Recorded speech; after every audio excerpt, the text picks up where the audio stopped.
Hi, my name is Kyler, and I'm on the engineering team here at GoLinks. Today, I'll be showing you how to supercharge your development workflow using the GoLink pack for GitHub. There are a couple different ways you can find this, but I'll show the main way here.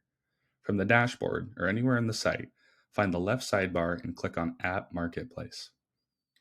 At the top, there's a section for packs. You'll probably find the GitHub pack here, but just in case, click on View All Packs right here. Navigate to the GitHub pack and click on View Pack. At this point, you can uncheck any links that you might not want. But remember, you're not limited in the number of links you can have in your workspace, so it doesn't hurt to create them all.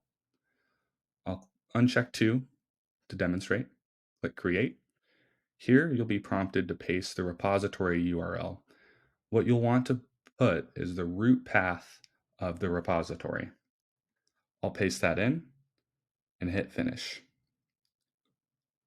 If you have any questions about how to use the links, you can try and look at the descriptions under the New tab in the dashboard.